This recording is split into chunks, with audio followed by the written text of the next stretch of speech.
الحمد لله رب العالمين والصلاة والسلام على أشرف الأنبياء والمرسلين أما بعد فأعوذ بالله من الشيطان الرجيم من همزه ونفخه ونفثه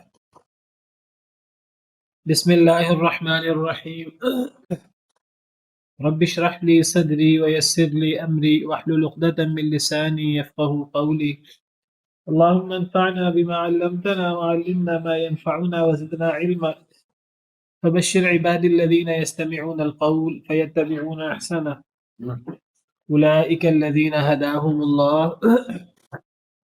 وأولئك هم أولو الألباب أعوذ بالله من الشيطان الرجيم بسم الله الرحمن الرحيم وقرآنا فرقناه لتقرأه على الناس على مكث ونزلناه تنزيلا اور قرآن کو ہم نے فرق فرق کر کے بیان کیا، ہم نے اس کو الگ الگ کر کے بیان کیا لتقرأه على الناس على مكث، تاکہ آپ پڑھیں اسے اے اللہ کے رسول صلی اللہ علیہ وسلم، تاکہ آپ اسے پڑھیں، اسے یعنی قرآن کو علی الناس لوگوں پر، علی مکث ٹھہر ٹھہر کر، وقفے وقفے سے، ونزلناہ تنزیلا، اور ہم نے اس کو نازل کیا ہے نازل کرنا۔ پچھلی آیت کریمہ میں بھی قرآن کی بات ہوئی تھی، قرآن کی عظمت، قرآن کی شان، کہ اللہ فرماتے ہیں کہ ہم نے حق کے ساتھ ہی اسے نازل کیا اور وہ حق کے ساتھ ہی اترا، اللہ کی طرف سے بھی حق کے ساتھ آیا، اور نبی کریم صلی اللہ علیہ وسلم تک پہنچنے تک بھی وہ حق ہی رہا، کیونکہ دائیں بائیں اللہ نے ہاتھ میں لگائے فرشتے لگا دیے کہ کہیں سے کوئی گڑبڑ، کوئی اضافہ، کوئی کمی، کوئی رکاوٹ، کوئی اچک لینا، کوئی داخل کر دینا، کوئی محو اس بات نہ ہو سکے۔ جس طرح سورہ جن کی آیت کریمہ میں نے پیش کی تھی، عالم الغیب فلا یظہر علی غیبہ احدا الا من ارتضی من رسول فانہ یسلک من بین یدیہ ومن خلفہ رصدا۔ اللہ تعالیٰ غیب پر کسی کو مطلع نہیں کرتے، ہاں کسی رسول کو اگر اللہ پسند کر لیں پھر اللہ اس کو غیب پر مطلع کرتے ہیں، یعنی اللہ اس پر وحی بھیجتے ہیں، لیکن کیسے؟ وہ شاندار طریقے سے وحی پہنچتی ہے، فَإِنَّهُ يَسْلُكُ مِن بَيْنِ يَدَيْهِ وَمِن خَلْفِهِ رَصَدًا، اس کے آگے پیچھے گھات میں لگے فرشتے موجود ہوتے ہیں۔ نبی کریم صلی اللہ علیہ وسلم تک بھی وحی ایسی پہنچی شروع سے لے کے آخر تک۔ نبی کریم صلی اللہ علیہ وسلم بطور نبی نہ بھول سکتے ہیں، نہ آپ سمجھنے میں غلطی کر سکتے ہیں، نہ اور کسی قسم کا کوئی مسئلہ، اور نبی کریم صلی اللہ علیہ وسلم نے اس وحی کو من وعن آگے پہنچا دیا ہے، اس میں کوئی چیز بھی چھپائی نہیں ہے آپ نے۔ وما هو علی الغیب بضنین، آپ غیب پر یعنی وحی پر بخیل بھی نہیں ہیں۔ یا ایھا الرسول بلغ ما انزل الیک من ربک، اے اللہ کے رسول جو کچھ آپ پر آپ کے رب کی طرف سے اترا ہے وہ اسے آگے پہنچا دیجئے۔ فإن لم تفعل فما بلغت رسالتہ، اگر آپ نے نہ پہنچایا آگے مکمل وحی کو تو پھر آپ نے جو آپ کے ذمے اللہ نے کام لگایا ہے پیغام آگے پہنچانے کا، پھر آپ نے وہ کام پورا نہیں کیا۔ ہمارے ایمان کا حصہ ہے کہ نبی کریم صلی اللہ علیہ وسلم نے بدرجہ اتم یہ کام، یہ ذمہ داری، یہ فرض منصبی نبھایا ہے، پورا کیا ہے، اور نبی کریم صلی اللہ علیہ وسلم نے صحابہ کرام کے سامنے یہ بات بتائی بھی تھی صحابہ کرام کو، اور صحابہ کرام سے گواہی بھی لی تھی، الا هل بلغت، خبردار کیا میں نے پہنچا دیا ہے؟ صحابہ کرام نے بیک زبان کہا کہ جی آپ نے پہنچانے کا حق ادا کر دیا ہے۔ تو یہ چیز ہمارے ایمان کا حصہ ہے۔ نبی کریم صلی اللہ علیہ وسلم کی حدیث مبارکہ ہے جس کا مفہوم یہ ہے کہ کوئی ایسی چیز نہیں ہے جو تمہیں جنت کے قریب کرے، جو اچھی بات ہو اور میں نے تمہیں بتائی نہ ہو، اور کوئی ایسی چیز نہیں ہے کہ جو تمہیں جہنم سے دور کرتی ہو، آگ سے دور کرتی ہو، اور میں نے تمہیں اس سے منع نہ کر دیا ہو۔ نبی کریم صلی اللہ علیہ وسلم نے ہمیں ہر اچھی بات جو جنت کے قریب لے جائے بتا دی ہے، ہر بری بات جو ہمیں جہنم کے قریب لے جا سکتی ہے تو آپ نے ہمیں اس سے ڈرا دیا ہے، اس سے منع کر دیا ہے۔ آپ نے من وعن دین پورا پہنچایا ہے۔ جب آپ نے دین پورا پہنچا دیا ہے، الیوم اکملت لکم دینکم، دین مکمل ہو چکا ہے، نعمت تمام ہو چکی ہے، اب اس دین میں کسی قسم کی کمی بیشی کی کوئی ضرورت نہیں ہے۔ جو بھی کمی بیشی کرے گا تو گویا کہ وہ یہ زبانی حال سے کہہ رہا ہے کہ دین مکمل نہیں ہے، دین میں نقص ہے اللہ کی طرف سے، یا اللہ کی طرف سے تو پورا اترا ہے لیکن نبی کریم صلی اللہ علیہ وسلم نے اس کو آگے پوری طرح پہنچایا نہیں ہے۔ یہی بات امام مالک رحمہ اللہ نے فرمائی، من ابتدع فی الاسلام سنتا حسنتا، جو بندہ اسلام کے اندر ایک نئی چیز جاری کرے، من ابتدع فی الاسلام بدعتا یراہا حسنتا، جو بندہ بھی اسلام کے اندر کوئی نئی چیز جاری کرے پھر اس کو اچھا بھی خیال کرے، یہ بھی کہ یہ بدعت ہے اور یہ بھی کہ بدعت حسنہ ہے، امام مالک رحمہ اللہ فرماتے ہیں یہ کہنے والا فقط زعم ان محمد صلی اللہ علیہ وسلم قد خان الرسالہ، گویا کہ وہ بندہ زبان حال سے یہ کہہ رہا ہے کہ نبی کریم صلی اللہ علیہ وسلم نے رسالت کو پہنچانے میں نعوذ باللہ خیانت سے کام لیا ہے، حالانکہ اللہ تعالیٰ فرما چکے ہیں الیوم اکملت لکم دینکم، اللہ کی طرف سے دین مکمل ہے، نبی کریم صلی اللہ علیہ وسلم نے بدرجہ اتم آگے پہنچایا ہے۔ سیدہ عائشہ رضی اللہ تعالی عنہ فرماتی ہیں کہ جو بندہ یہ کہے کہ نبی کریم صلی اللہ علیہ وسلم نے دین سے ایک بات بھی چھپائی ہے، فقد اعظم علی اللہ الفریہ، تو اس نے اللہ پر بہت بڑا جھوٹ باندھا ہے، یہ اللہ پر جھوٹ ہے، صرف نبی پر جھوٹ نہیں ہے، صرف نبی پر الزام نہیں ہے، کہ نبی کے ساتھ ساتھ فقد اعظم علی اللہ الفریہ، یہ اللہ پر بہت بڑا جھوٹ باندھا ہے اس نے، کیونکہ اللہ قرآن میں فرماتے ہیں کہ اللہ کے رسول جو کچھ آپ پر آپ کے رب کی طرف سے نازل ہوا ہے اسے پہنچا دیجیے۔ اور پھر حضرت عائشہ فرماتی ہیں کہ اگر نبی کریم صلی اللہ علیہ وسلم نے کوئی ایک بات چھپانی ہوتی بفرض محال، اگر آپ نے کوئی بات چھپانی ہوتی تو وہ آپ سورہ احزاب کی وہ حضرت زید بن حارثہ کا اور حضرت زینب بنت جہش کا جو واقعہ ہے جس کا سورہ احزاب میں ذکر ہے، آپ اس کو چھپا لیتے اگر آپ نے کوئی بات چھپانی ہوتی، لیکن نبی کریم صلی اللہ علیہ وسلم نے تو وہ آیت کریمہ بھی امت کے سامنے پیش کر دی جس میں اللہ تعالیٰ فرماتے ہیں کہ اے نبی آپ لوگوں سے ڈرتے تھے، آپ کو تو اللہ سے ڈرنا چاہیے تھا۔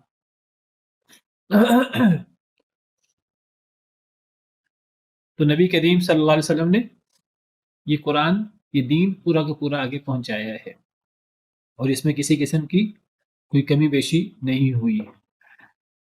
جب یہ امت تک پہنچا دین تو اب آگے اللہ نے اس کی حفاظت کی ہے، پھر آگے اللہ نے اس کی حفاظت کی ہے۔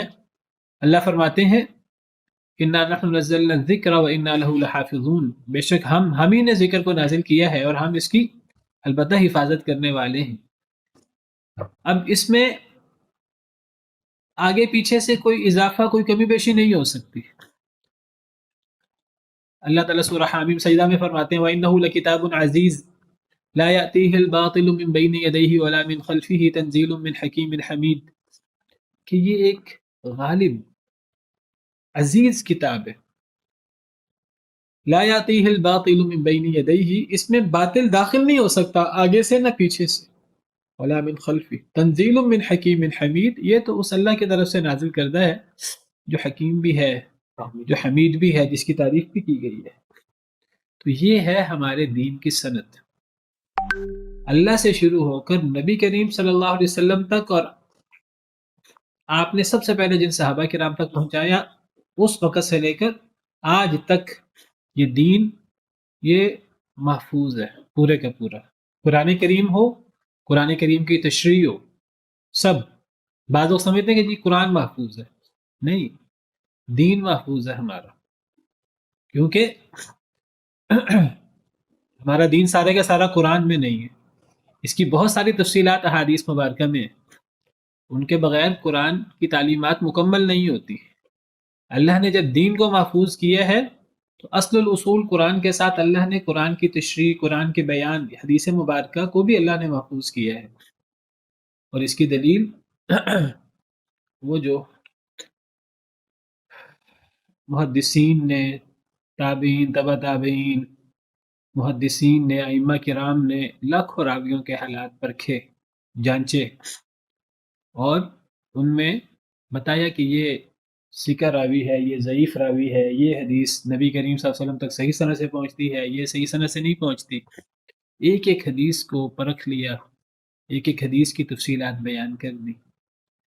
کوئی بندہ اس سے مغالطہ نہ کھائے کہ حدیث میں تو ضعیف حدیثیں بھی ہیں، تو حدیث کی تو حفاظت نہیں ہوئی.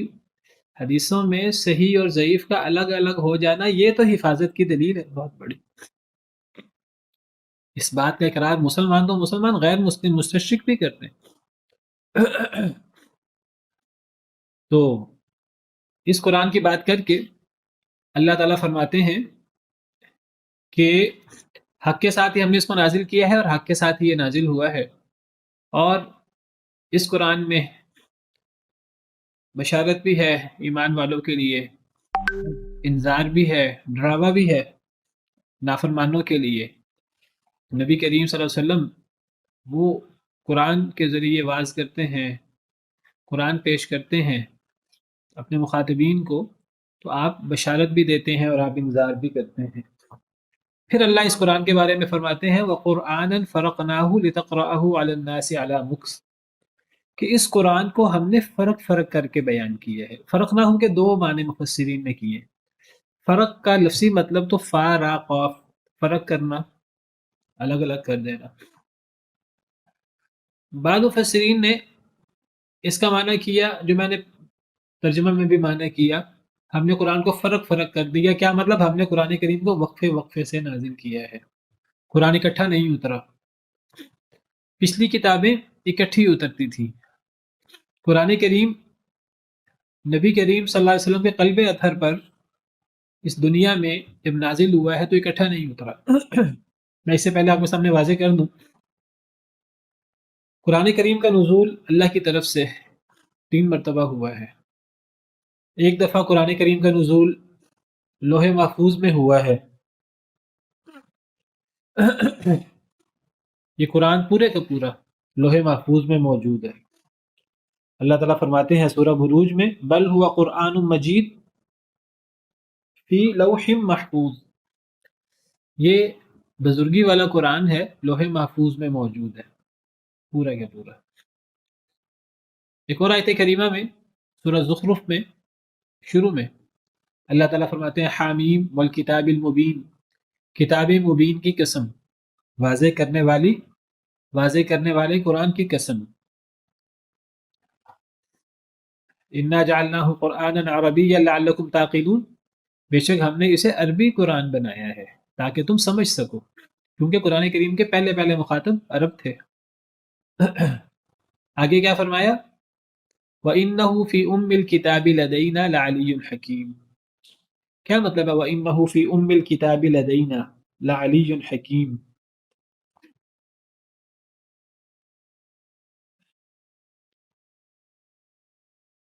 انہو کی ضمیر قرآن کی طرف لوٹ رہی ہے، اور بے شک یہ قرآن فی ام الکتاب لدینا، کیا مطلب ہے وَإِنَّهُ فِي أُمِّ الْكِتَابِ لَدَيْنَا لَعَلِيٌّ حَكِيمٌ. جی تو آپ میں سے کوئی کرے گا معنی آن لائن؟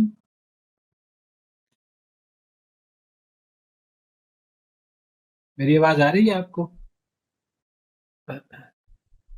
جی استاد محترم آ رہی ہے. ہاں تو کیا ترجمہ ہے اس کا کتاب یہ ام الکتاب میں جو ان کے میرے پاس ہے، یعنی کہ اللہ تعالیٰ کی جو ہمارے پاس ہے، کیا ام الکتاب میں ہے؟ قرآن. قرآن. انہو کی ضمیر قرآن کی طرف لوٹ رہی ہے، جیسے جعلناہ کی ضمیر قرآن کی طرف لوٹ رہی ہے. بے شک ہم نے بنایا اس کو عربی قرآن تاکہ تم سمجھ سکو. وَإِنَّهُ، اور بے شک وہ یعنی قرآن، یعنی کتاب مبین جس کی قسم اٹھائی ہے اللہ نے، یہ قرآن، یہ کتاب مبین ام الکتاب میں ہے. ام الکتاب سے کیا مراد ہے؟ لوح محفوظ. لوح محفوظ کو ام الکتاب کہتے ہیں. تو یہ قرآن لوح محفوظ میں ہے، لدینا جو ہمارے پاس ہے، لعلی الحکیم، البتہ بہت بلند ہے، بہت حکمت والا ہے قرآن لوح محفوظ میں ہے جو ہمارے پاس ہے، اور قرآن بہت بلند ہے، بڑی شان والا ہے، بڑی حکمت والا ہے، حکمت بھری آیات ہے۔ تو کیا پتہ لگا اس آیت کریمہ سے کہ قرآن لوح محفوظ میں موجود ہے، قرآن کا ایک نزول لوح محفوظ میں بھی ہوا ہے۔ اسی طرح ایک اور آیت کریمہ میں اللہ تعالیٰ فرماتے ہیں یمحو اللہ ما یشاء ویثبت وعندہ الکتاب، ہم پڑھ آئے ہیں یہ آیت کریمہ تفصیل کے ساتھ، سورہ رعد آیت نمبر 39۔ ہاں جی، کیا معنی ہے اس کا، کون کرے گا؟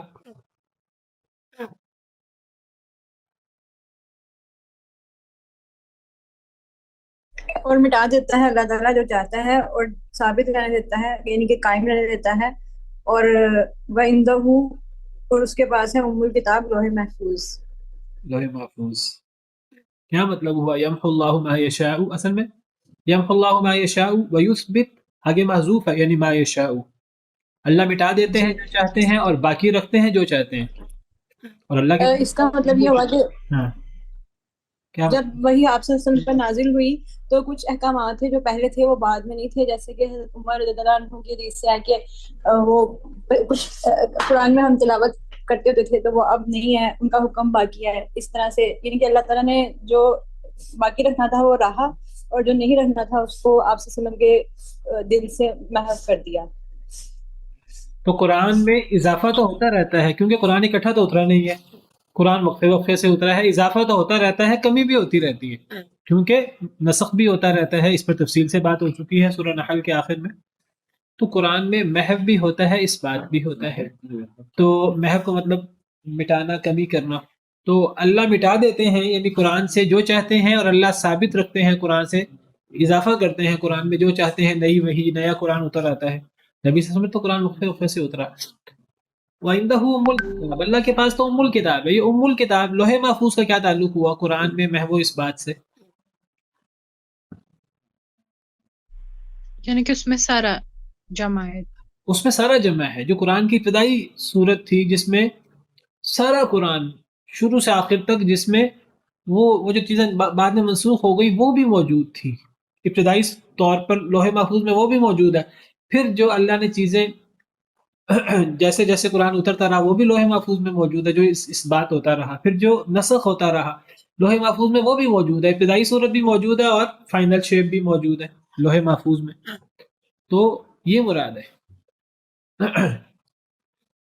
کوئی یہ نہ سمجھے کہ قرآن کے اندر قرآن پورے کا پورا لوح محفوظ میں موجود ہے، ان اضافوں کے ساتھ بھی جو نسخ ہونے سے پہلے موجود تھے قرآن میں، وہ بھی لوح محفوظ میں موجود ہے، اور جو فائنل شیپ ہے وہ بھی لوح محفوظ میں موجود ہے۔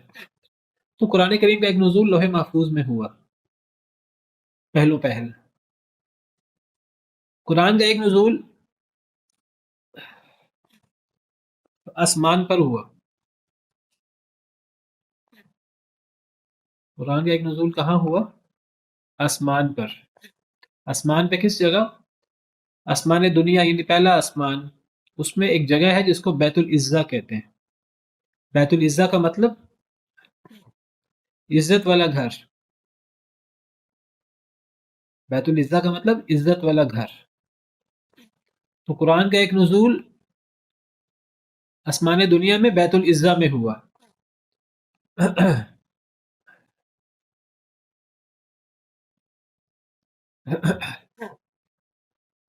یہ دوسرا نزول ہے، ایک نزول لوح محفوظ پر ہے، ایک نزول آسمان پر ہے۔ یہ نہیں ہم کہہ سکتے کہ وہ لوح محفوظ سے کہاں ہوا، وہ اللہ کو پتہ کہاں سے ہوا۔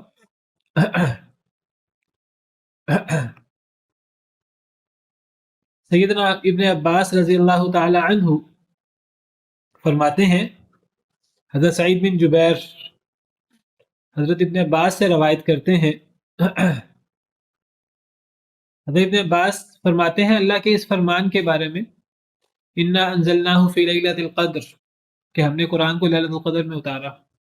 تو حضرت ابن عباس فرماتے ہیں اس آیت کریمہ کی تشریح میں دفع الى جبریل لیلۃ القدر جملۃ، جبریل کو دے دیا گیا قدر کی رات لیلۃ القدر میں اکٹھا پورے کا پورا، فوضع فی بیت العزت، تو پھر اسے بیت العزت میں رکھ دیا گیا، ثم جعل ینزلہ تنزیلا، پھر وہاں سے جبریل اسے وقفے وقفے سے اتارتے رہے۔ یہاں وضاحت نہیں ہے، مزید وضاحت آپ کے سامنے میں کر دیتا ہوں۔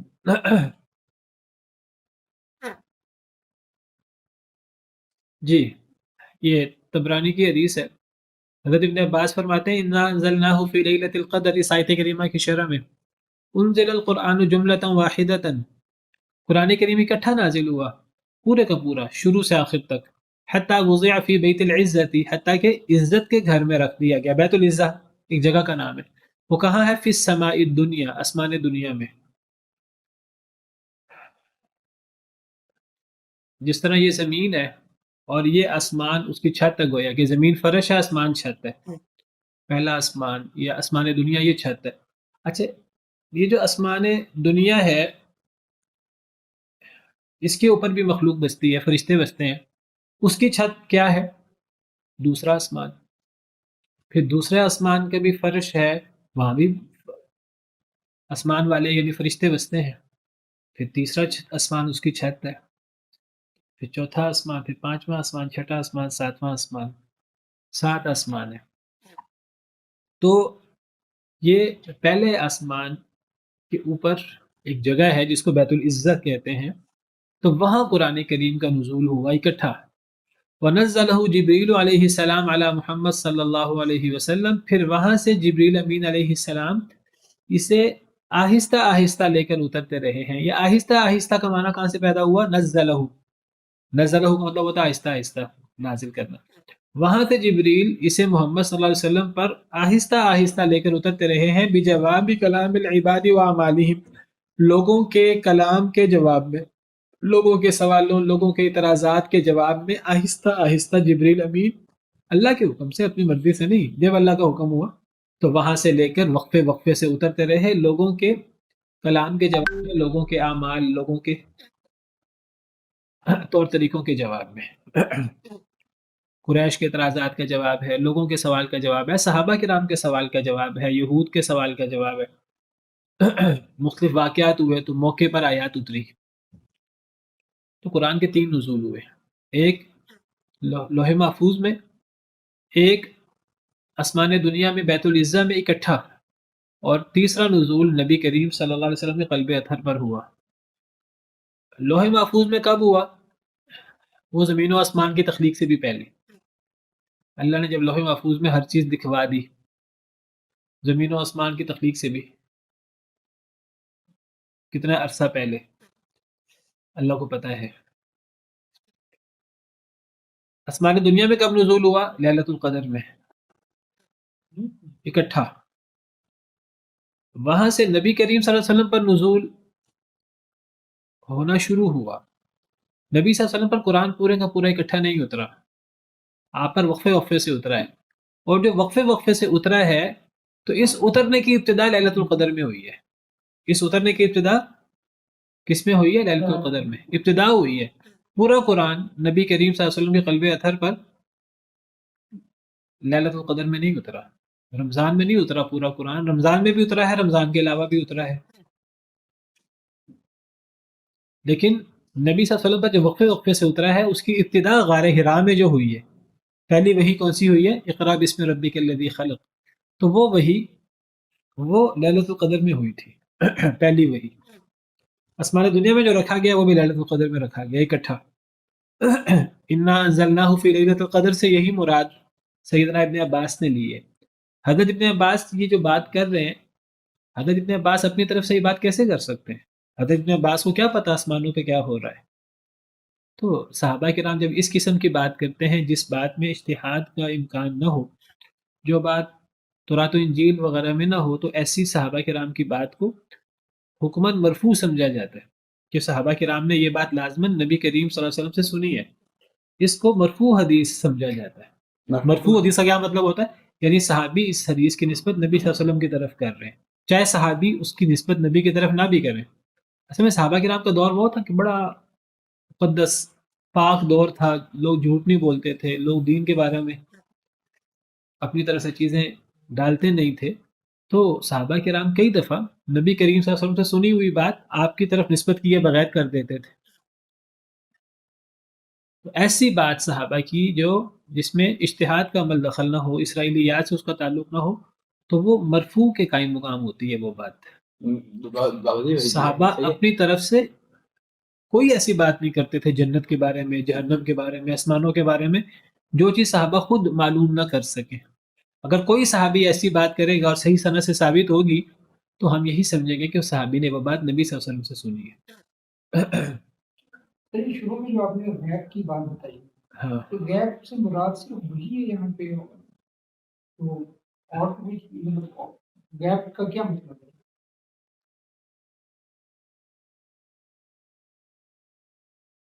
عالم الغیب فلا یظہر علی غیبہ احدا الا من ارتضی من رسول.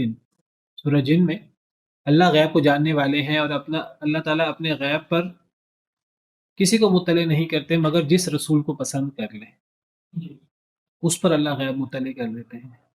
کیا مراد ہے یہاں؟ وہی مراد ہے. پھر جب اللہ وحی اتارتے ہیں رسول پر، وہ ہے کہ رسول کو غیب پر غیب کیا چیز ہے جو ہماری نظروں سے اوجھل ہے، جس کا ہمیں نہیں پتہ. ہمیں نہیں پتہ، انسانوں کو، نبی کو نہیں پتہ اس کے نازل ہونے سے پہلے. جب اللہ تعالیٰ وحی کر دیتے ہیں تو گویا کہ غیب پر اس نبی کو، رسول کو مطلع کر دیتے ہیں. تو اللہ غیب پر رسول کو ہی مطلع کرتے ہیں، نبی کو ہی مطلع کرتے ہیں، کسی اور کو نہیں کرتے. اسی طرح سورہ نساء میں بھی اللہ فرماتے ہیں وَمَا كَانَ اللَّهُ لِيُطْلِعَكُمْ عَلَى الْغَيْبِ وَلَكِنَّ اللَّهَ يَجْتَبِي مِن رُّسُلِهِ مَن يَشَاءُ. یہ سورہ نساء کی آیت ہے. وَمَا كَانَ اللَّهُ لِيُطْلِعَكُمْ عَلَى الْغَيْبِ، سوری سورہ آل عمران کی آیت ہے. سورہ آل عمران آیت نمبر 179. اللہ فرماتے ہیں وَمَا كَانَ اللَّهُ لِيُطْلِعَكُمْ عَلَى الْغَيْبِ. سادہ ترجمہ کیا ہے؟ اللہ تمہیں کسی کو بھی غیب پر مطلع نہیں کرتے، کسی کو غیب نہیں بتاتے. وَلَكِنَّ اللَّهَ، لیکن اللہ تعالیٰ یجتبی، چن لیتے ہیں، من رسولہ، اپنے رسولوں میں سے، من یشاء، جسے چن لیں، جسے چاہیں. کیا مطلب؟ وہی جو کمیونیکیشن کا وے ہے وہ وہی ہے. وہی مراد ہے کہ اللہ وہ جو وہی غیب ہوتی ہے نا، جب تک نہیں اتری تو نہیں پتا کسی کو بھی اس کے بارے میں. سورہ یوسف ہے، حضرت یوسف کا قصہ ہے. اللہ نے جب نازل نہیں کیا تھا تو غیب تھا. حضرت نوح کا قصہ ہے، اللہ نے نازل نہیں کیا تھا قرآن میں تو غیب تھا. تو اللہ نے حضرت نوح علیہ السلام کا قصہ بیان کرنے کے بعد سورہ ہود میں حضرت نوح کا تفصیل سے قصہ بیان ہوا، اور اس قصے کے آخر میں اللہ فرماتے ہیں تِلْکَ مِنْ أَنْبَاءِ الْغَیْبِ نُوحِیہا إِلَیْکَ. یہ غیب کی خبریں ہیں جو ہم آپ پر وحی کر رہے ہیں. مَا كُنْتَ تَعْلَمُهَا أَنْتَ وَلَا قَوْمُكَ مِنْ قَبْلِ هَذَا، نہ آپ انہیں جانتے تھے نہ آپ کی قوم اسے جانتی تھی. حضرت یوسف کے قصے کو بیان کرنے سے پہلے شروع میں تمہیداً اللہ بیان فرماتے ہیں نحن نقص علیک احسن القصص بما اوحینا الیک هذا القرآن وان كنت من قبله لمن الغافلین. ہم آپ پر بہترین قصہ بیان کرنے لگے قرآن میں، اس کو وحی کر کے حضرت یوسف کا قصہ. وان كنت من قبله لمن الغافلین، آپ اس سے پہلے غافل تھے اس قصے سے، آپ کو اس قصے کا پتہ نہیں تھا. تو یہ غیبی امور ہے جو اللہ تعالیٰ وحی کرتے ہیں اپنے نبیوں پر، اور اس غیب پر نبی بخیل نہیں ہوتے. جو کچھ نبی تک پہنچتا ہے نبی کی ذمہ داری آگے پہنچانا. بخل یہ ہے کہ نبی اس کو آگے نہ پہنچائیں، نبی کوئی چیز چھپا لیں. اور اگر ہم یہ سمجھیں کہ نبی نے کوئی چیز چھپائی ہے یہ تو کفر ہے، اللہ معاف کرے. یہ تو اللہ پر بہت بڑا جھوٹ ہے. یہ اصل میں پچھلے لیکچر میں اس پہ تفصیل سے بات ہو چکی، میں نے تھوڑا سا اس کو ایک دفعہ اس کی ریویژن کروا دی تھی، اس کو دہرا دیا تھا کیونکہ قرآن کی بات شروع کرنی تھی. تو پچھلے لیکچر میں بھی قرآن کی بات ہوئی تھی. تو اب یہاں قرآن کے نزول کی بات ہو رہی ہے کہ قرآن کو اللہ نے فرق کر کے اتارا ہے. اس اتارنے سے مراد نبی کریم صلی اللہ علیہ وسلم پر قرآن کا اتارنا ہے. تیسرا نزول ہے قرآن کا، لوح محفوظ کی بات نہیں ہے. یہ آسمان دنیا میں بیت العزت میں قرآن کے نزول کی بات، وہ اکٹھا اترا ہے. اس لیے وہاں لفظ بھی انزلناہ ہوا، انا انزلناہ فی لیلۃ القدر شہر رمضان الذی انزل فیہ القرآن. انزلہ کا مطلب اکٹھا اتارنا ہوتا ہے، اگرچہ انزلہ کا مطلب بعض اوقات آہستہ آہستہ اتارنا بھی لے سکتے ہیں، لیکن انزلہ کا زیادہ غالب معنی اکٹھا اتارنا ہوتا ہے. نزلہ کا مطلب ہوتا ہے آہستہ آہستہ اتارنا. تو ایک تفسیر اس آیت کریمہ کی ہم نے قرآن کو فرق کر کے اتارا ہے، یعنی وقفے سے اتارا ہے، اور یہ بات واقعاتی ہے۔ قرآن اکٹھا نہیں اترا نبی صلی اللہ علیہ وسلم پر تقریباً 23 سال کے عرصے میں جو آپ کی نبوی زندگی ہے۔ قرآن کے نزول سے آپ نبی بنے ہیں، اور جب قرآن کا نزول مکمل ہو گیا ہے تو آپ کی دنیا میں آنے کا مقصد پورا ہو گیا۔ آپ پر پوری نبوی زندگی قرآن اترتا رہا۔ آپ نے وہ قرآن ہی صرف امت تک نہیں پہنچایا، بلکہ وہ قرآن اور اس قرآن کی تفسیر، اس قرآن کا بیان سنت کی صورت میں، قرآن کی وضاحت تبیین آپ امت کے سامنے کرتے رہے ہیں، اور یہی آپ کی بنیادی ذمہ داری تھی۔ وَأَنزَلْنَا إِلَيْكَ الذِّكْرَ لِتُبَيِّنَ لِلنَّاسِ، ہم نے آپ پر ذکر نازل کیا تاکہ آپ اسے لوگوں کے سامنے بیان کر دیں۔ تو نبی صلی اللہ علیہ وسلم نے اپنی 23 سالہ نبوی زندگی تقریباً اس میں جو کچھ بیان کیا صحابہ کرام کو دین کے نام پر، وہ قرآن اور قرآن کی تشریح ہی ہے، وہ قرآن ہی ہے۔ اسی لیے کئی علماء نے یہ تعبیر کی ہے کہ ایک قرآن آسمان سے اترتا تھا اور ایک قرآن چلتا پھرتا تھا مدینہ کی گلیوں میں، جو اس قرآن کی عملی تشریح کرتا تھا اپنے افعال سے، اپنے اقوال سے۔ صحابہ کرام قرآن پر عمل کر رہے ہیں، آپ دیکھ رہے ہیں، آپ خاموش ہیں، آپ کی تقریر وہ بھی وہی ہوتی ہے، وہ بھی دلیل ہوتی ہے۔ تقریر، آپ کی خاموشی، آپ کے سامنے ایک کام ہو تو صحابہ کرام قرآن کا کوئی معنی سمجھ رہے ہیں، صحابہ کرام اس پر عمل کرتے ہیں، آپ کے سامنے بیان کرتے ہیں، آپ خاموش رہتے ہیں، تو وہ مہر لگ گئی اس پر۔ اور یہ آپ کی طرف سے مہر نہیں، اللہ کی طرف سے مہر ہے، کیونکہ آپ کی ذمہ داری تھی کہ آپ دین کے معاملے میں جو بھی بات آپ کرتے، آپ کرتے یا آپ کی خاموشی دین کے معاملے میں، وہ اللہ کی طرف سے ہوتی تھی، وہ آپ کی طرف سے نہیں ہوتی تھی۔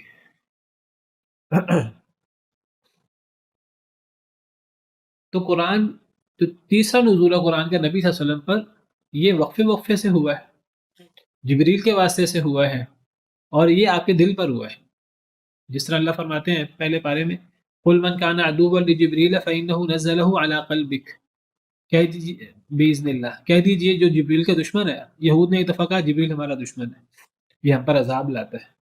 تو اللہ نے فرمایا جو جبریل کا دشمن ہے تو وہ جان لے کہ جبریل تو وہ جلیل القدر فرشتے ہیں جنہوں نے اس قرآن کو آپ کے قلب پر اللہ کے حکم سے اتارا ہے۔ فَإِنَّهُ نَزَّلَهُ عَلَىٰ قَلْبِكَ، ایک اور آیت کریمہ میں اللہ تعالیٰ فرماتے ہیں وَإِنَّهُ لَتَنزِيلُ رَبِّ الْعَالَمِينَ نَزَلَ بِهِ الرُّوحُ الْأَمِينُ عَلَىٰ قَلْبِكَ لِتَكُونَ مِنَ الْمُنذِرِينَ، یہ اللہ رب العالمین کی طرف سے نازل کردہ قرآن، تنزیل، آہستہ آہستہ اترنا۔ نزل به الروح الامین، اسے روح الامین لے کر اترے ہیں، روح الامین جبریل یعنی علی قلبک، آپ کے دل پر۔ قرآن نبی صلی اللہ علیہ وسلم کے دل پر اترتا تھا، اور اس کی بھی میں پچھلے لیکچر میں اور پہلے بھی کئی دفعہ وضاحت کر چکا ہوں کہ دل پر اترنے کا مطلب ہے جو چیز دل پر اترتی ہے اس کو یاد کرنے کی ضرورت نہیں ہوتی۔ اسی لیے شروع میں جب آپ پر وحی اترتی تھی تو آپ احساس ذمہ داری کی وجہ سے اس کو دہرانے کی، یاد کرنے کی کوشش کرتے تھے۔ اللہ نے فرمایا کہ آپ جبریل کی قرات سنیں ایک مرتبہ، آپ کو یاد کرنے کی ضرورت نہیں ہے، حفاظت کی ذمہ داری ہماری ہے۔ لا تحرک به لسانک لتعجل به، اپنی زبان کو اس لیے جلدی حرکت نہ دیں کہ آپ جلدی کریں، آپ کے میں نے یاد کرنا ہے، مجھے بھول نہ جائے۔ ان علینا جمعہ وقرآنہ، اس کو جمع کرنے کی ذمہ داری ہماری ہے، اس کے پڑھنے کی ذمہ داری ہماری ہے۔ فاذا قرأناہ، جب ہم پڑھیں، یعنی جبریل ہمارا فرشتہ پڑھے، فاتبع قرآنہ، آپ ایک دفعہ دہرا دیا کریں، ثم ان علینا بیانہ، پھر اس کے بیان، اس کی تفسیر کی ذمہ داری بھی ہماری ہے۔ اللہ نے 3 ذمہ داری لی قرآن کے حوالے سے، قرآن کے جمع حفاظت کی، قرآن کی قرات کی، اور قرآن کے بیان کی۔ تو قرآن کی جتنی تفسیر نبی صلی اللہ علیہ وسلم نے کی ہے وہ اللہ کے بیان کی، اللہ نے بیان نبی صلی اللہ علیہ وسلم پر وحی کیا، آپ نے قرآن کی تشریح کی ہے امت کے سامنے، تو سنت اس کو کہتے ہیں، وہ بھی وحی ہے، وہ اللہ کی طرف سے نبی صلی اللہ علیہ وسلم پر نازل ہوا ہے۔ اور قرات کے اندر یہ حفظ بھی، جو حفظ ہے وہ قرات کے قرات سے مراد قرآن کی ادائیگی، قرآن کے الفاظ، تو قرآن کی تلاوت۔ نبی صلی اللہ علیہ وسلم کی یہ تو یعنی موٹی سی بات ہے نا، نبی صلی اللہ علیہ وسلم کی ذمہ داری وہ ایک آیت میں اللہ نے ایک ہی بیان کی ہے، وَأَنزَلْنَا إِلَيْكَ الذِّكْرَ لِتُبَيِّنَ لِلنَّاسِ، ہم نے آپ پر ذکر یعنی قرآن نازل کیا تاکہ آپ اسے لوگوں کے سامنے بیان کر دیں۔ یہ ایک جملے میں آپ کا فرض منصبی بیان ہوا۔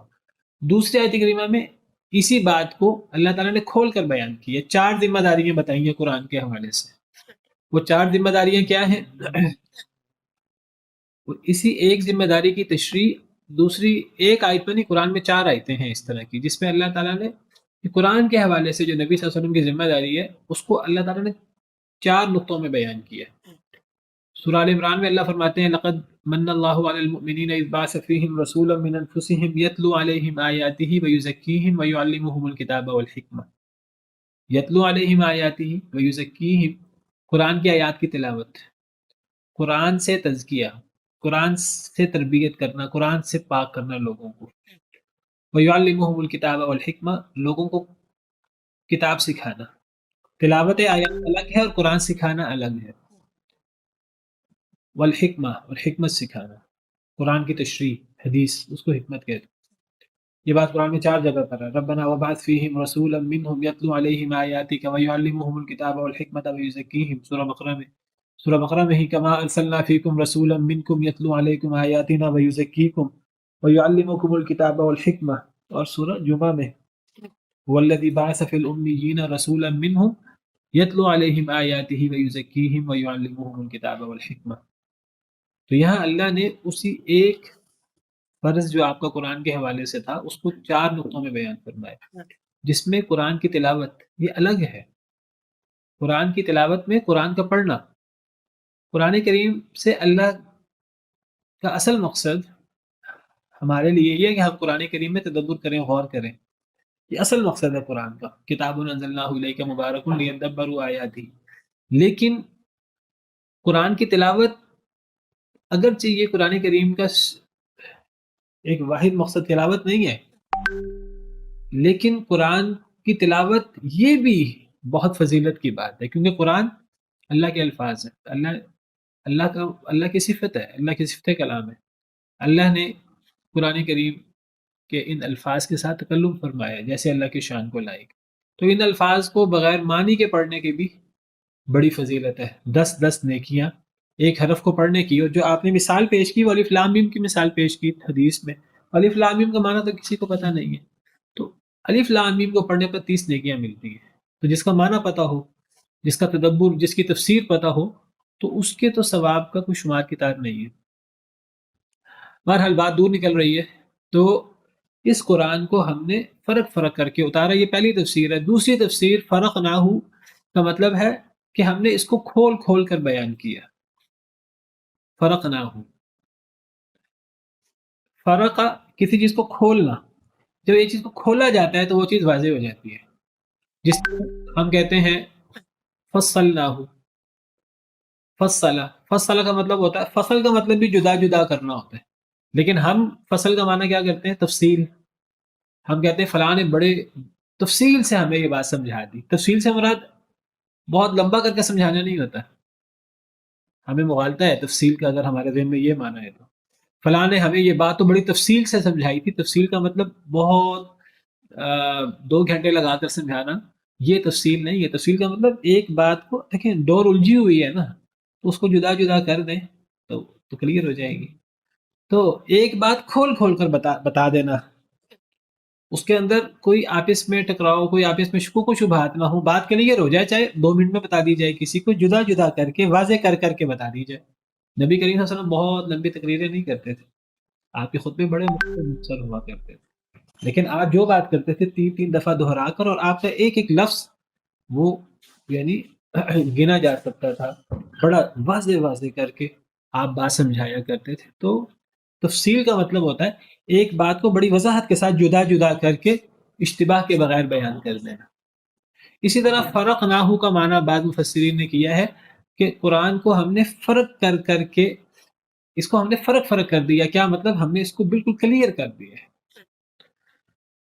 قرآن کچھ آیتیں متشابہ ہیں، اکثر آیتیں قرآن کی محکم ہیں۔ قرآن پورا کا پورا قرآن بالعموم محکم ہے، بہت واضح ہے، اگرچہ بعض آیتیں اس میں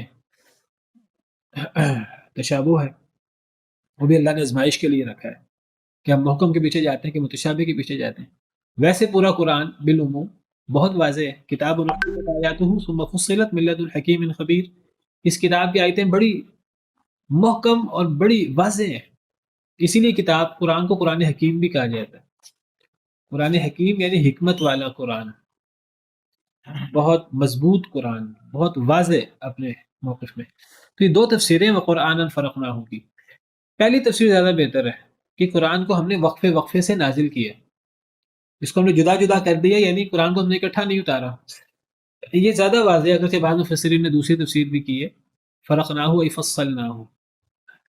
پہلی تفسیر کہ ہم نے وقفے وقفے سے اتارا، وہ اس لیے زیادہ بہتر ہے کیونکہ آیت کا اگلا حصہ لتقرأہ علی الناس علی مکث، تاکہ آپ اسے لوگوں پر وقفے وقفے سے پڑھیں.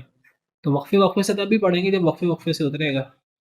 اور ونزلناہ تنزیلا کا مطلب بھی ہم نے اس کو وقفے وقفے سے اتارا ہے، کیونکہ تنزیل نزل ینزل تنزیل وقفے وقفے سے اتارنے کے معنی میں آتا ہے. یہ جو قرآن کا نزول نبی صلی اللہ علیہ وسلم پر، آپ کے قلب اطہر پر وقفے وقفے سے ہوا، اس کی ابتدا میں نے کہا کہ لیلۃ القدر سے ہوئی، رمضان میں لیلۃ القدر میں. اور وہ کون سی رات تھی؟ وہ 25ویں رات تھی. 25ویں رات تھی جس سال قرآن کا نزول شروع ہوا ہے نبی کریم صلی اللہ علیہ وسلم کے قلب اطہر پر غار حرا میں. تو پہلی وحی جو اتری ہے وہ 25ویں رات تھی، اور وہ 25ویں رات لیلۃ القدر تھی اس سال. اس کی دلیل یہ حدیث مبارکہ ہے مسند احمد کی. تمام کتابیں رمضان میں اتری ہیں، پچھلی کتابیں بھی. یہ مسند احمد کی حدیث ہے. نبی صلی اللہ علیہ وسلم نے فرمایا، حضرت واصلہ بن اسقع راوی ہیں، نبی صلی اللہ علیہ وسلم نے فرمایا انزلت صحف ابراہیم علیہ السلام فی اول لیلۃ من رمضان. حضرت ابراہیم کے صحیفے رمضان کی پہلی رات میں اترے. وانزلت التوراۃ، اور تورات نازل کی گئی لست مضین من رمضان، جب رمضان کی 6 راتیں گزر چکی تھی، یعنی 7ویں رات. والانجیل لثلاث عشرۃ خلت من رمضان، اور انجیل نازل ہوئی جب رمضان کی 13 راتیں گزر چکی تھی، یعنی 14ویں رات. وانزل القرآن، اور قرآن نازل ہوا ل24 خلت من رمضان، جب رمضان کی 24 راتیں گزر چکی تھی. تو کون سی رات تھی وہ؟ 25ویں. یہ مسند احمد کی حدیث ہے. یعنی جس سال قرآن کا نزول شروع ہوا ہے تو اس سال 25 رمضان لیلۃ القدر تھی. تو اس میں قرآن کریم کی پہلی وحی اقرا بسم ربک الذی خلق غار حرا میں آپ پر نازل ہوئی ہے.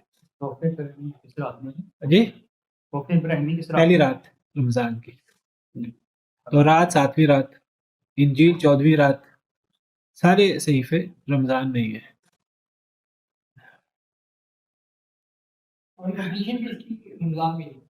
نہیں نہیں، نبی صلی اللہ علیہ وسلم فوت ہوئے ہیں ربیع الاول میں 11 ہجری میں.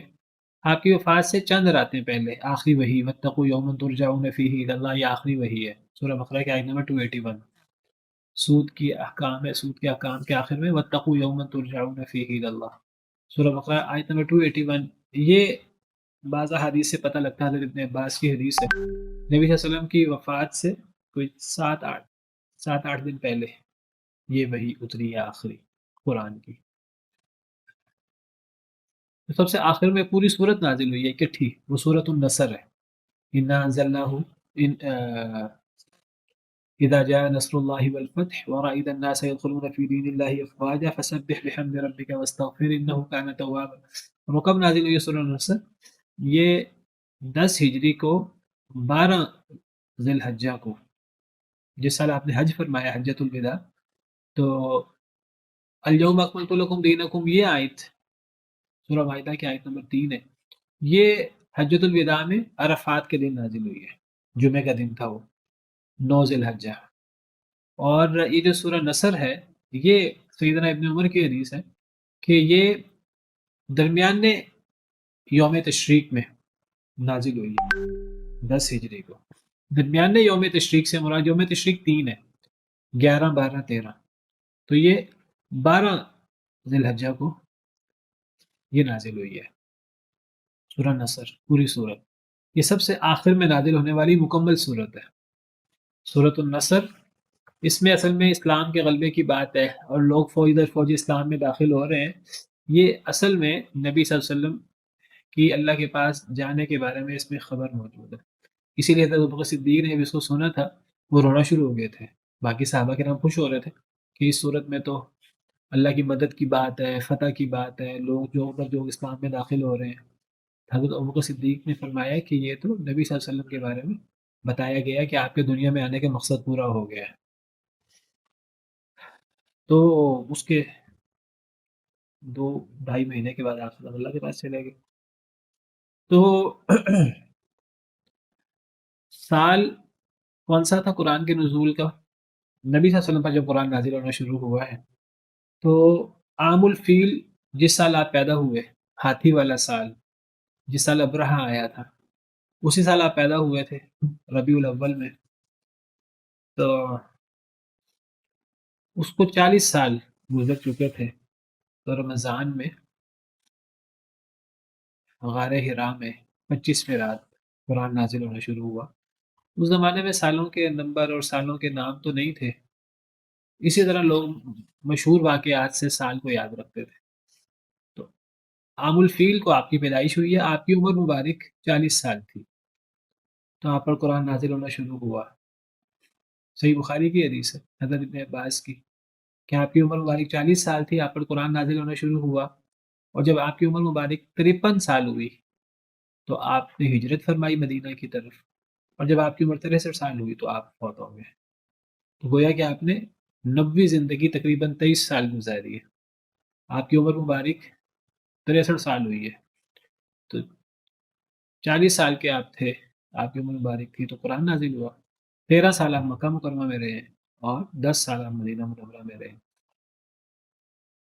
تو یہ عام الفیل کو 40 سال گزر چکے تھے، آپ کی عمر مبارک 40 سال تھی، مہینہ رمضان کا تھا اور رات 25ویں تھی۔ دن کون سا تھا ہفتے کا؟ تو یہ دن پیر کا تھا جس میں قرآن نازل ہوا تھا۔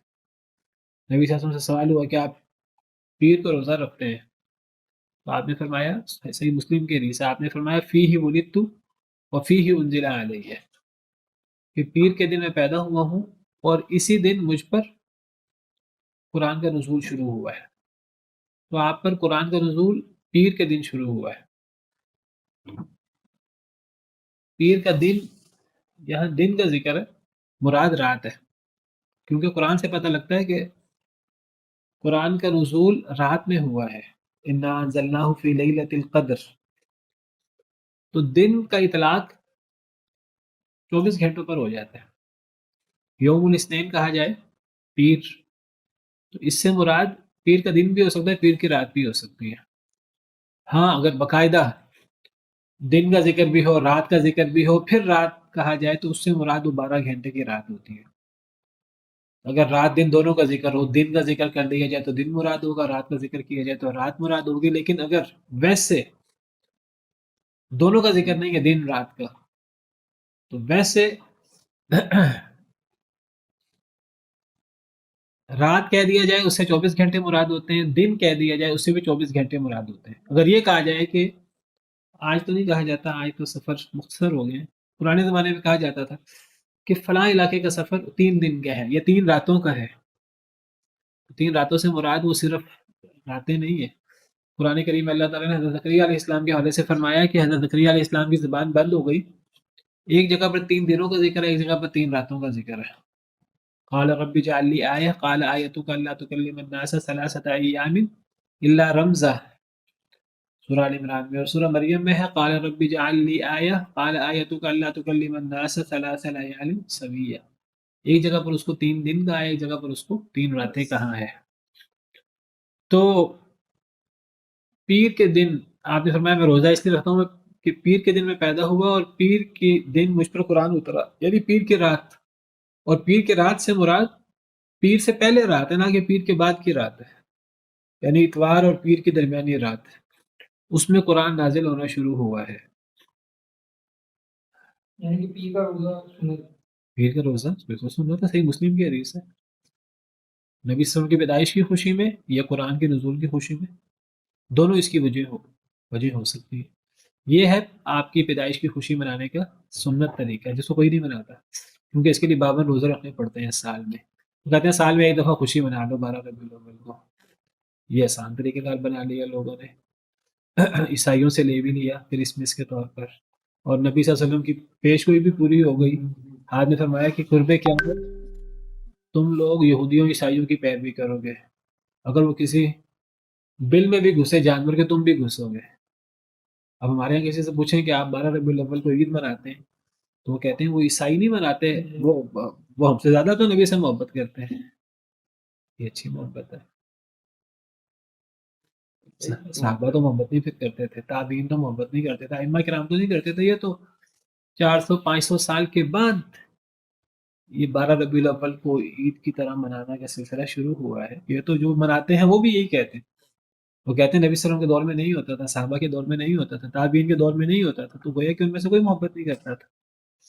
یہ بتانا چاہیے لوگوں کو کہ نبی صلی اللہ علیہ وسلم کی پیدائش کی خوشی کو منانے کا طریقہ مصنوع طریقہ موجود ہے، اور وہ روزہ رکھنا ہے پیر کو.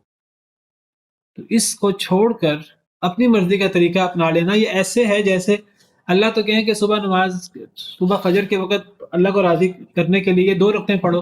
ایک انسان کے میں 2 رکعتیں پڑھنے کی بجائے میں فلاں کام کر لیتا ہوں. دین میں تو کوئی اور طریقہ موجود ہے. آپ اپنی طرف سے کوئی اور طریقہ کیسے مقرر کر سکتے ہیں؟ آپ 2 کی بجائے 4 رکعتیں کیسے مقرر کر سکتے ہیں؟ آپ کے میں 4 رکعتیں پڑھوں گا اللہ زیادہ خوش ہوں گے؟ کیا اللہ زیادہ خوش ہوں گے؟ کبھی بھی زیادہ خوش نہیں ہوں گے. تو اللہ کا طریقہ چھوڑ کر، نبی کا طریقہ چھوڑ کر، صحابہ کا طریقہ چھوڑ کر اپنی طرف سے طریقہ اپنا لینا، یہ وہی بات میں کر رہا تھا الیوم اکملت لکم دینکم، کہ یہ منافی ہے. دین مکمل ہو گیا ہے. اب جو بندہ دین میں اضافہ کرے گا پھر وہ اس کو اچھا بھی خیال کرے گا. امام علی نے فرمایا جو بندہ اسلام میں بدعت جاری کرے پھر اس کو اچھا بھی سمجھے تو گویا کہ زبان حال سے یہ کہہ رہا ہے کہ دین مکمل نہیں ہوا. یہ مکمل ہو گیا تھا، نبی صلی اللہ علیہ وسلم نے خیانت کر دی، نعوذ باللہ، آپ نے پہنچایا نہیں. اب اگر 12 ربیع الاول کو عید منانی تھی تو یا تو نبی صلی اللہ علیہ وسلم مناتے تھے یا نہیں مناتے. یا تو آپ پر یہ حکم نازل ہوا، آپ پر ہوا تو پھر آپ نے بتایا نہیں امت کو، تو آپ نے نعوذ باللہ خیانت کی. اگر آپ پر نازل ہی نہیں ہوا تو ہم کیوں مناتے ہیں؟ اگر آپ پہ نازل ہوا آپ نے امت کو تو نہیں بتایا، کسی حدیث میں نہیں، کسی صحابی نے عمل نہیں کیا، تو آپ نے خیانت کی. پھر اتنے سوال ہیں، کوئی جواب نہیں ہے ان سوالوں. دین تو بڑا واضح ہے، بڑا آسان ہے. تو قرآن کو اللہ کہتے ہیں ہم نے فرق کر کے نازل کیا ہے، وقفے وقفے سے اتارا ہے. پچھلی ساری کتابیں اکٹھی اتری تھی، قرآن وقفے وقفے سے اترا ہے. جب قرآن وقفے وقفے سے اترا تو قرآن پر اعتراضات میں سے ایک اعتراض یہ بھی ہوا کہ یہ وقفے وقفے سے کیوں اترتا ہے، یہ اکٹھا کیوں نہیں اترتا. تو اللہ نے قرآن میں اس کا جواب دیا ہے.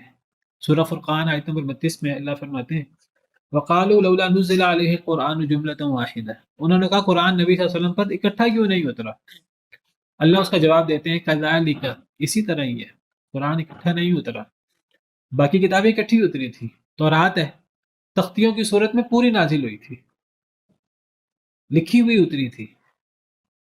سورہ اعراف میں اللہ فرماتے ہیں وَكَتَبْنَا لَهُ فِي الْأَلْوَاحِ مِنْ كُلِّ شَيْءٍ مَوْعِظَةً وَتَفْصِيلًا لِكُلِّ شَيْءٍ، ہم نے موسیٰ علیہ السلام کے لیے تختیوں میں ہر تفصیل اور ہر وضاحت لکھ دی تھی. حضرت موسیٰ علیہ السلام پر وہ تختیاں اکٹھی نازل ہوئی تھی، تختیوں کی صورت میں تورات تھی اور لکھی ہوئی تورات تھی. اور وہ حدیث سے پتہ لگتا ہے اللہ نے اپنے مبارک ہاتھ سے لکھی تھی.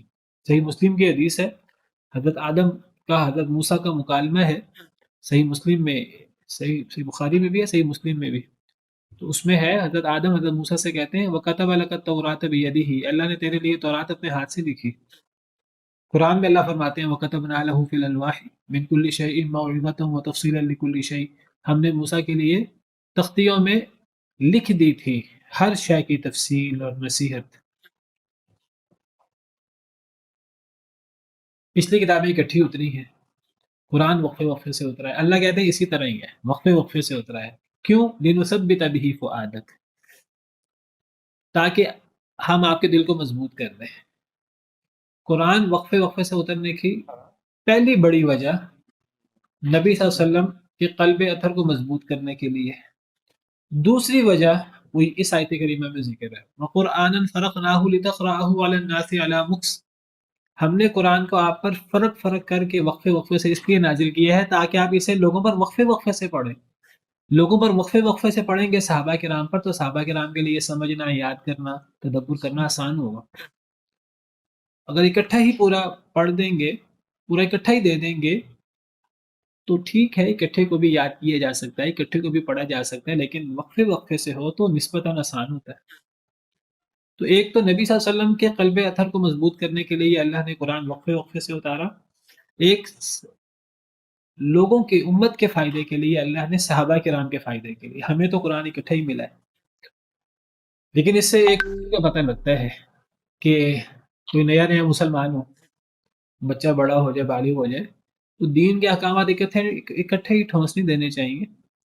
پہلے الاہم فالاہم، اہم اہم چیزیں، نماز کا ذکر تو 7 سال کی عمر سے ہی بتا دینا چاہیے، وقفے وقفے سے چیزیں بتانی چاہیے، آسانی ہوتی ہے اس میں۔ کوئی نیا مسلمان ہوگا، سب سے پہلے اس کو توحید کے بارے میں، عقیدے کے بارے میں بتایا جائے گا، نماز کے بارے میں بتایا جائے گا، جب اس پر عمل شروع کر دے گا دیگر احکامات پھر آہستہ آہستہ بتائے جائیں گے۔ تو قرآن کے وقفے وقفے سے نازل ہونے کا ایک فائدہ نبی صلی اللہ علیہ وسلم کے قلب اطہر کو مضبوط کرنا، دوسرا فائدہ امت پر آپ وقفے سے پڑھیں، اور تیسرا فائدہ سورہ فرقان میں ہی اللہ فرماتے كَذَلِكَ لِنُثَبِّتَ بِهِ فُؤَادَكَ وَرَتَّلْنَاهُ تَرْتِيلًا وَلَا يَأْتُونَكَ بِمَثَلٍ إِلَّا جِئْنَاكَ بِالْحَقِّ وَأَحْسَنَ تَفْسِيرًا، کہ یہ آپ کے پاس کوئی مثال لائیں، کوئی اعتراض لائیں قرآن پر، اسلام کے عقائد پر، تو ہم موقع پر اس کا جواب نازل کریں۔ اب کتنی دفعہ قرآن سوال کے جواب میں اترا ہے؟ ایک ہے کہ آپ سے کوئی بندہ 10 سوال کرے، ایسے سوال جو قرآن میں موجود ہیں، اور آپ سے کہ آپ نے پورا قرآن پڑھا ہے تو آپ قرآن سے اس کا جواب نکال کے بتائیں۔ ایک ہے کہ آپ کے سامنے ایک ایک سوال پیش کیا جائے، ایک ہے کہ آپ کو پورا قرآن پڑھا دیا جائے، سمجھا دیا جائے، بعد میں آپ سے کہا جائے 10 سوال ہیں ان کا جواب دیں، اور ایک ہے کہ آپ کو ایک سوال بتایا جائے، اس کا جواب موقع پہ بتایا جائے، دوسرا سوال موقع پہ آپ کو جواب بتایا جائے۔ تو جو سوال ہو موقع پہ جواب اترے، اس کو تلاش نہ کرنا پڑے، تو یہ زیادہ آسان ہوتا ہے۔ ہاں، قرآن کریم میں کتنے سوالات کا جواب موقع پر دیا گیا ہے۔ وَيَسْأَلُونَكَ عَنِ الرُّوحِ قُلِ الرُّوحُ مِنْ أَمْرِ رَبِّي، وہ روح کے بارے میں سوال کرتے ہیں، آپ جواب دیجئے روح تو میرے رب کا حکم ہے۔ وَيَسْأَلُونَكَ عَنِ الْخَمْرِ وَالْمَيْسِرِ قُلْ فِيهِمَا إِثْمٌ كَبِيرٌ وَمَنَافِعُ لِلنَّاسِ وَيَسْأَلُونَكَ عَنِ الشَّهْرِ الْحَرَامِ قِتَالٍ فِيهِ، حرمت والے مہینے میں لڑنا، قُلْ قِتَالٌ فِيهِ كَبِيرٌ، کہہ دیجئے حرمت والے مہینے میں لڑنا تو بہت بڑی بات ہے۔ مزید تفصیل آگے۔ وَيَسْأَلُونَكَ مَاذَا يُنْفِقُونَ، آپ سے سوال کرتے ہیں کیا خرچ کریں، قُلِ الْعَفْوَ، کہہ دیجئے ضرورت سے زائد سارا خرچ کر لیں۔ يَسْتَفْتُونَكَ قُلِ اللَّهُ يُفْتِيكُمْ فِي الْكَلَالَةِ، وہ آپ سے سوال کرتے ہیں کلالہ کے بارے میں، اللہ جواب دیتا ہے کلالہ میں، پھر آگے تفصیل ہے اس جواب کی۔ تو قرآن کریم میں کتنی جگہ پر اللہ نے سوال پیش کر کے پھر جواب دیا ہے۔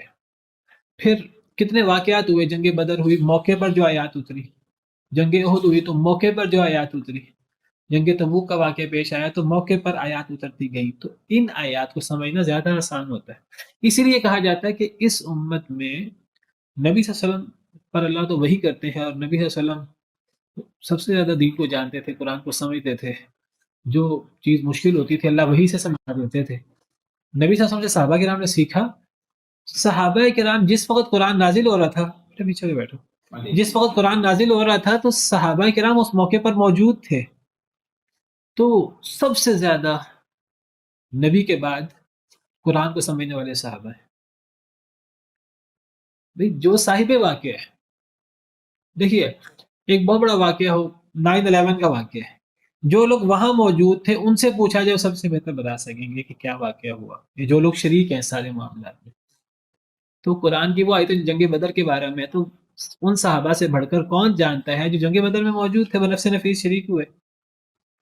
جنگ تبوک کی آیات ہے، پوری سورت ہے سورۃ توبہ جنگ تبوک کے بارے میں، تو ان صحابہ سے بڑھ کر حضرت کعب بن مالک وہ 3 لوگوں میں شامل تھے جو پیچھے رہ گئے تھے، انہوں نے بہت لمبی تشریح کی ہے ان آیات کی جو قرآن میں ہے، 3 لوگ پیچھے رہ گئے تھے، اللہ نے کیسے ان کی توبہ قبول کی۔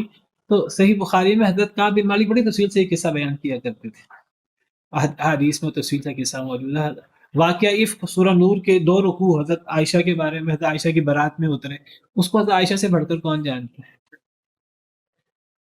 تو صحابہ کرام کے بہت سارے اعزازات ہیں کہ انہوں نے نبی صلی اللہ علیہ وسلم کو اپنی مبارک آنکھوں سے دیکھا، ان کو نبی صلی اللہ علیہ وسلم کی صحبت آپ کو دیکھنے کی سعادت ملی، اور اس کے ان کے ایمان پر اور کیا اثرات تھے، اور پھر وہ وہی جو نازل ہو رہی تھی، جو واقعات ہو رہے تھے، جن واقعات کے مطابق وحی اتر رہی تھی، وہ سوال کر سکتے تھے، موقع پر جواب اتر آتا تھا.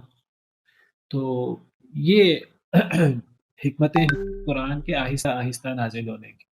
نبی صلی اللہ علیہ وسلم کے قلب اطہر کو اللہ کہتے ہیں سب سے پہلا فائدہ، نبی صلی اللہ علیہ وسلم کا دل مضبوط ہوتا تھا.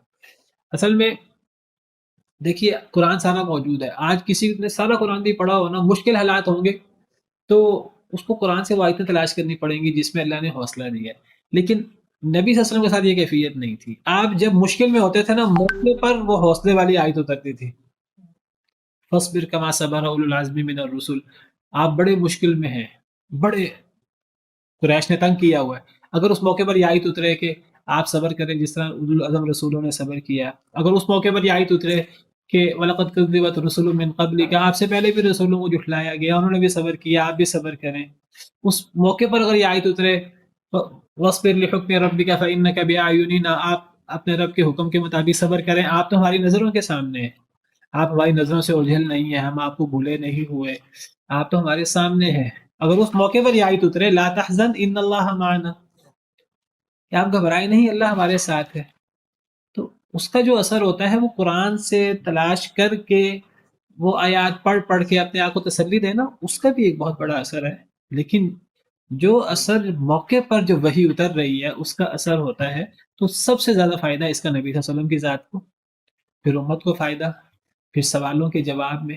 کفار اعتراض کر رہے ہیں، قرآن جواب دے رہے ہیں. کفار اعتراض کر رہے ہیں کہ جی توحید کے مسئلے میں یہ شبہ ہے، اللہ جواب دیتے ہیں. وہ کہتے ہیں جی مرنے کے بعد زندہ ہم نہیں ہو سکتے، اللہ اس کا جواب دیتے ہیں، ایک دفعہ نہیں 10 دفعہ 20 دفعہ.